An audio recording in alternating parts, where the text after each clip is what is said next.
டேய் இந்தா உன்ன மாதிரி தண்டமா இருக்கிற இந்த பட்டு புடவைய யாருக்காவது கொடுத்துரு. யாருக்கா கொடுக்கணுமா?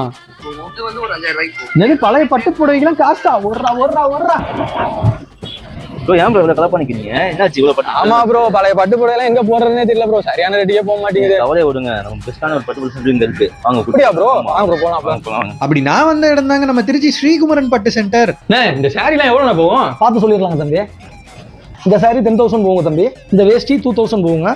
இது பார்த்து கொஞ்சம் கிழிஞ்சிருக்குண்ணே தம்பி நமக்கு கிழிஞ்சிருந்தாலும் எந்த பிரச்சனையும் இல்ல. ஜரிகைக்கு உண்டான வேலை தான் நம்ம வேலை. எல்லா புடவைக்கும் சொல்லிட்டீங்க, இந்த புடவைக்கு வேலையை சொல்லி. தம்பி இது புடவை கிடையாது, தங்கம். என்னென்ன சொல்றீங்க? நான் நினைச்ச மாதிரியே பழைய பட்டு புடவையெல்லாம் கொடுத்துட்டு கட்டான காசா மாத்திட்டாங்க. அதை வச்சு கோல்ட் அண்ட் சில்வர்ல இன்வெஸ்ட் பண்ணி பல லாபத்தை பார்த்துட்டு இருக்கேன். இவங்க பழைய பட்டு புடவை மட்டும் எடுக்கிறது இல்லைங்க, பழைய வெள்ளி பொருள், கிழிஞ்ச செல்லாத ரூபாய் நோட்டுமே வாங்கிப்பாங்க. அப்படி உங்களால நேர்ல வர முடியலன்னா உங்க வாட்ஸ்அப்ல போட்டோவை மட்டும் நீங்க சாரி அமிச்சா போதும். அவங்க பார்த்துட்டு எவ்வளவு ரேட்டுன்னு சொல்லிடுவாங்க. உங்களுக்கு ஓகேனா நேர்லயுமே வந்து வாங்கிட்டு போயிருவாங்க. நம்ம ஸ்ரீகுமரன் பட்டு சென்டர் நம்ம Tiruchi Thennur Anna Nagar main road Rajaji Vidyalaya school பக்கத்திலேயே தாங்க இருக்கு.